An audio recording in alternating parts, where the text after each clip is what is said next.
Welcome to another episode of Natty by Nature, foraging, gardening, and cooking with me, Dr. Leaves, Nat Bletter. And today we're not going to be talking about edible or medicinal, but something that a lot of people need right now, which is teepee, right? It's missing in all the stores during the quarantine and the lockdowns. So if you can't find teepee in the stores, why not just grow it in the form of several plants that have really nice fuzzy undersides that might be even better than toilet paper, in that they're sustainable, they're taking carbon out of the air, and they can help your garden grow even better if you throw them back in after you use them. So I'm going to be talking about a few plants here in the tropics. We have costus or spiral ginger. This one is called red velvet ginger. It's in the distantly related family to ginger called the Stachys. It does have leaves kind of like a ginger, but they're kind of in this helix or spiral, hence the name. It's appropriate time to tell you about one of my nicknames, Dr. Leaves, which a lot of people here in Hawaii call me by. And that's because my last name, Bletter, means leaves in German and Yiddish. So let's get into the 5 C's for characteristics. The first C, there's many species of costus. They don't all have this nice fuzzy underside. This one is Costus speciosus, or it's been moved into genus Cheilocostus speciosus, but Costus barbatus also has a fuzzy underside to the leaf. Hence the name barbatus, like it's bearded. This is my favorite species. It's got a really nice soft velvety fuzz to it, hence the name red velvet ginger. Costus is probably the easiest to identify because it looks like a ginger, but it has these leaves coming off in a spiral or helix, and it often has these flower heads with white or yellow or red flowers that look kind of like a shampoo or awapui ginger. Even though it's another family of plants. And you can actually eat these flowers. They're nice and tangy from oxalic acid.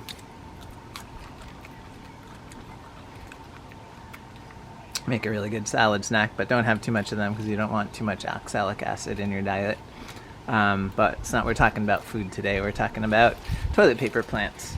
So if you see these heads, that's a good identifier. The other identifying characteristics is, at least for this species, is the fuzz on the underside of the leaf, and not much else. There's some that just have one line of fuzz down the plant.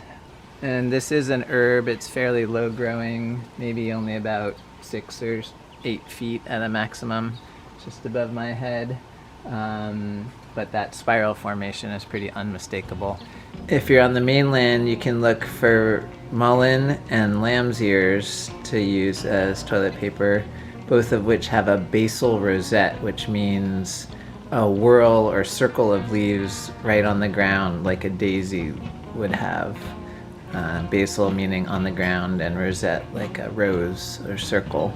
And mullein, which is Verbascum thapsus, is in the Scrophulariaceae or Veronica family. It will have that basal rosette in its first year since it's a biennial, and then in the second year it will have a spike of yellow flowers with alternate leaves that's 3 or 4 feet high. If you're looking for lamb's ears, it's an annual, so it'll have that basal rosette early in the season and very, very fuzzy leaves, and then it will have a spike only a couple feet high with opposite leaves and purple flowers like in the other members of the mint family. So look for something that looks like a really fuzzy mint or sage.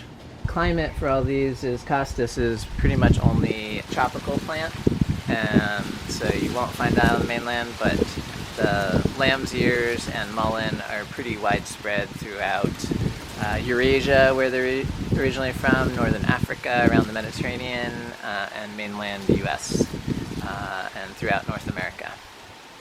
Okay, we're on to the third C, caution. So if you're using a plant like this on your skin or in other unmentionable places like your butt, you want to be careful that you're not allergic to it. Luckily, both the mullein and the lamb's ears are anti-allergenic, so they can help with allergies, and mullein is actually used medicinally to treat asthma, strangely, counterintuitively, by smoking the leaves, dried leaves of it, what's the best delivery mechanism to the lungs for asthma, and asthma is closely related to certain allergies like hay fever. So those are both going to be anti-allergenic. The costus is said to have some allergy-causing properties, especially for people who have ragweed or daisy family allergies. So with any of these, you want to test it in a not-so-sensitive area before you use it to wipe your butt. So you might want to just take it and rub it on the inside of your arm or something like that, and just wait a day or so to see if you have any reaction. In terms of cultivation, this is pretty resilient. You can spread it by rhizomes. So just digging up a little section on the underground stem that looks kind of like the ginger to which it's related. This grows in both the wet and dry areas of Hawaii. The other two are pretty resilient border plants, and they're pretty low-lying. If you're on the mainland, we cannot grow mullein or lamb's ears here except on top of the volcanoes at high altitude. So cultivation for all these is fairly easy. The mullein and the lamb's ears are annuals or biennials, so you'll have to replant them every year or two to keep them going. The costus is a perennial so far for me. There are some ornamental varieties of costus that are grown for more showy flowers, and you can see that on this it even has a spiral shaped flower head. But you want to look for one that has a fuzzy underside. And the fifth C today is not cooking, but rather crapping. So we're changing up the C's today. So C number 5, if you want to use this as toilet paper once you've tested that you're not allergic to it, just cut off a bunch of the leaves. I usually take a clipper and cut them close to the base. Make sure you leave a few of at least 3 or 4 of the top leaves there so it can keep growing. Then you can cut them down into convenient sizes for wiping your butt. And these do work if they're dried still. I probably just don't want them so dried that they become crunchy. Then just stack these fresh or dried costus, mullein, or lamb's ear leaves next to your toilet or wherever you happen to be pooping. And use them as you would use toilet paper, and you can avoid all those trips to the store. A lot of people have been asking, well, are these going to work if you flush them down the toilet? And that's a good point. If you don't have a composting toilet like I do, you do want to be careful not to put too many of them down the toilet. So it'd be good to have a bucket right next to the toilet where you can just throw your used leaves in there, and then cap it up tightly so the stink doesn't get out into the rest of your bathroom. And then when you are ready, you can take it out to your garden and bury it next to some plants. They'll appreciate the fertilizer.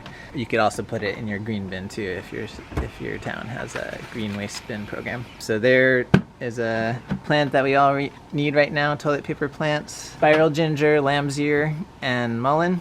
I hope that saves you some trips to the store, and you can have fun gardening and growing your own toilet paper right here in your own garden, and stay healthy and happy and not have to go out. So please like, subscribe, and tell all your friends about Natty by Nature, and hit the bell so you get notifications, and we'll see you on the next one. Keep putting those plants on your plate, or in this case, keep the plants on your butt.